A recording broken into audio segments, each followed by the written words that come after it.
Pán predseda, ja sa fakt teraz pýtam veľmi úprimne. Keby došiel prezident Putin sem na územie Slovenska, že by som ho pozval. Všetci vieme, že je pod medzinárodným zatýkačom. Asi by ste mali verejné vyhlásenie, že orgány činné v trestnom konaní by mali zakročiť, mali by pána Putina zatknúť. Je tak? No počkajte, tak nie je teoretická otázka. No ja vidíte, vy sa už budete odpovedať na základnú otázku ešte raz. Tak buď teda si stojíte za svojimi slovami, keď tvrdíte, že je na neho zatýkač, tak by som ho sem pozval a povedal by som, že ja mu poskytujem ochranu pánovi prezidentovi Ruskej federácie, tak predpokladám, že by ste kričali, že treba samozrejme ho okamžite zatvoriť a odviezť rovno do Hágu alebo neviem kde. Tak sa pýtam, prečo nekričíte, keď izraelský premiér ide do Poľska? Prečo ste všetci ticho? No a skončili sme, páni. Dvojitý štandard. Nemáte na to absolútne žiadnu odpoveď. Budete kričať? Budete žiadať Poľsko, aby orgány činné v trestnom konaní zatkli izraelského premiéra, ktorý ide do Poľska a pritom je na neho taký istý medzinárodný zatýkač, ako je na prezidenta Putina? Viete, veľmi ťažko sa mi niekedy s vami rozpráva, máte dvojitý meter, moralizujete. Ale poznám vaše vyjadrenia, sme sa už o tom bavili na výbore pre európske záležitosti. Takže, nie, pretože sme sa o tom už rozprávali. Takže prosím, buďme veľmi opatrní, pokiaľ ide o silné vyhlásenia. Ja si stojím za tým, že som v Moskve riešil otázku plynu, to o ničom inom nebolo. Takisto ako včera moja návšteva v Bruseli bola pochopiteľne o plyne, tak ako množstvo rozhovorov, ktoré som viedol s predsedom vlády Ukrajiny Denisom Šmihalom, boli o plyne a boli sme dohodnutí. Nebol som to ja, bol to prezident Zelenský, ktorý zrušil všetko a urobil rozhodnutie, ktoré nás všetkých bude veľmi bolieť. Ďakujem toľko na úvod. A preto ma to vedie k otázke, že ak nehájite záujmy slovenských občanov, pre ktorých ste nevyrokovali nič, tak koho záujmy potom hájite? Nie sú to náhodou záujmy imperiálnej mocnosti? Lebo pre Slovensko ste nevyjednali vôbec nič. Pán predseda, ja mám z vás hrôzu.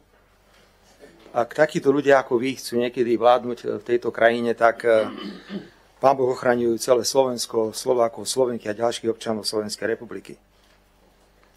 Mám vás hrôzu, pretože vy, ktorí ste boli odvolaní z funkcie z dôvodov, pre ktoré by ste ani v politike nemali byť, tu teraz poučujete a hovoríte, že či ja niekam môžem ísť, alebo niekam nemôžem ísť.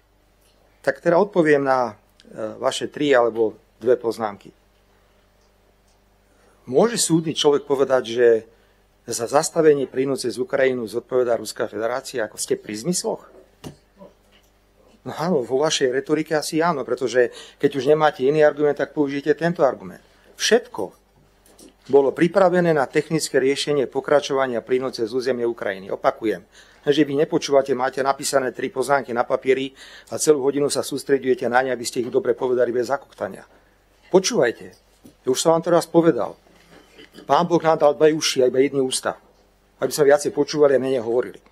Vy veľa hovoríte, ale málo počúvate.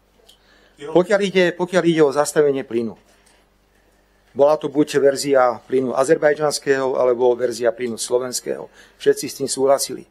Dokonca Európska komisia si preverovala, že či to, čo hovoril predseda vlády Ukrajiny, pán Denis Šmihal, je pravda, a bolo potvrdené, že všetko bolo pripravené. Až došiel prezident Zelenský, nechápe nikto prečo, zanechal mimoriadne zlý dojem na zasadnutí Európskej rady a povedal, že nepôjde žiadny plyn cez územie Ukrajiny, nech je to plyn akýkoľvek. Takže prosím, zachovajte si súdnosť a nerozprávajte veci, že za zastavenie plynu zodpovedá nejaká krajina, ktorá nám chce dodávať plyn, len nemá ako, pretože ukrajinská strana sa rozhodla, že žiadny plyn prevážať nebude a nehľadí absolútne na nikoho. Vy sa pýtate, že na čo bolo stretnutie v Bruseli? Tak potom, ja neviem, čo odo mňa očakávať, akože všetko je v poriadku. To znamená, že Ukrajina zastavila toky plynu, my ideme momentálne na zásobníky, aby ste vedeli, ktoré sme našťastie naplnili až po okraj. A máme nejaké diverzifikačné zmluvy. Čiže mám to nechať tak, ako necháme to tak, však nejako bude, nie? Pán Boh nám pomôže, no nepomôže. Pomoc vždy hľadajte na konci svojho ramena. A našou povinnosťou je naďalej tlačiť. Tak na Ukrajinu, tak treba tlačiť ďalej na Ruskú federáciu, tak treba tlačiť na Európsku komisiu, aby došlo nejaké rozhodnutie. A otázka, že čo z toho občan Slovenskej republiky má? Ja jednoducho som niekedy šokovaný spôsobom vašeho rozmýšľania. Predovšetkým občan Slovenskej republiky musí vidieť, že štátna reprezentácia sa zaoberá vážnymi vecami a nie blbostiami ako vy.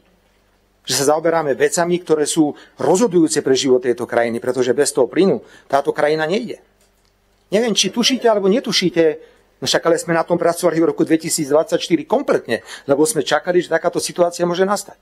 Tušíte vy vôbec, že Slovenská republika je krajina, ktorá má najväčší rozsah plynofikácie? Že pravdepodobne v Európe nie je krajina, ktorá by mala tak rozsiahlu sieť plynofikácie, že toľko rodinných domov a ďalších zariadení napojených, to vy ani netušíte.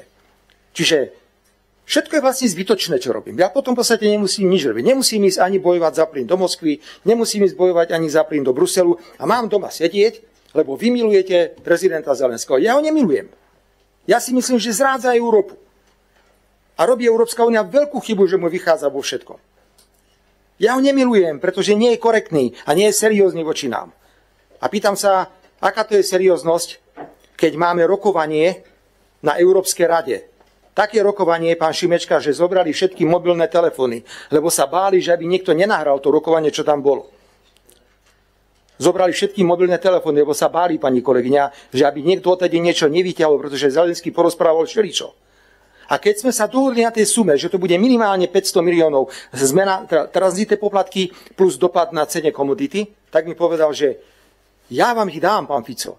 Ja vám ich dám z ruských aktív, ako keby ruské aktíva boli jeho. Ruské aktíva nie sú jeho. To, čo teraz porozprával, že 300 miliárd Američanov, že za to nech nakúpia zbranie, však on je mimo zmyslu, takisto už podľa všetkého. A potom dodal, že 500 miliónov vám dám z ruských aktív, ale za to vy mi zahlasujete za členstvo v NATO. Však on ma korumpoval v priamom prenose. A to bolo rokovanie dôverné, bez médií, bez mobilov, bez všetkého. A on potom ide na tlačovú konferenciu a zaútočí na mňa. Jednoducho ja nepovažujem pána Zelenského za seriózneho partnera. A či sa vám to páči alebo nepáči, hlavnou úlohou mojej návštevy Moskvy a Bruselu bol plyn.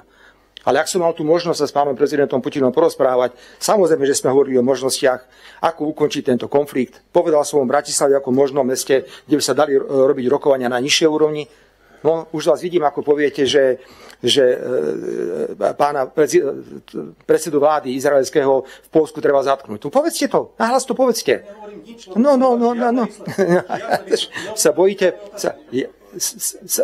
Sa bojíte odpovedať na základné veci. Ja som odpovedal, že moja povinnosť ako predsedu vlády je garantovať, že na Slovensku bude plyn a robím všetko preto. A keď bude treba, sadnem do lietadla aj druhýkrát, aj pôjdem aj do Moskvy, pôjdem aj do Azerbajdžanu a budem to robiť. Momentálne plyn máme. Hľadáme dnes otázku tranzitu plynu cez územie Slovenska. Takže s vami sa je ťažko rozprávať. Vy ste úplne ide. Čo sa nepodarilo? Lebo nemáme ten tranzit. No však ďakujte pánovi Zelensku, čo mňa obviňujete. Ja som nezastavil toky plynu.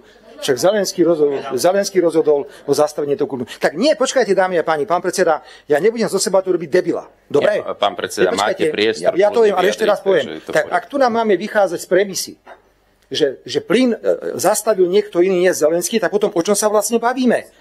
Kto zastavil ten plyn? Plyn rozhodol, že zastaví prezident Zelenský pred Vianocami. Dovtedy boli dohody, že plyn pôjde cez územie Ukrajiny. Tak ak sa máme baviť na princípe, že plyn zastavil niekto iný, tak sa nepohneme z miesta, pretože vy ste na úplne inom konci sveta, ako sa nachádzam momentálne ja.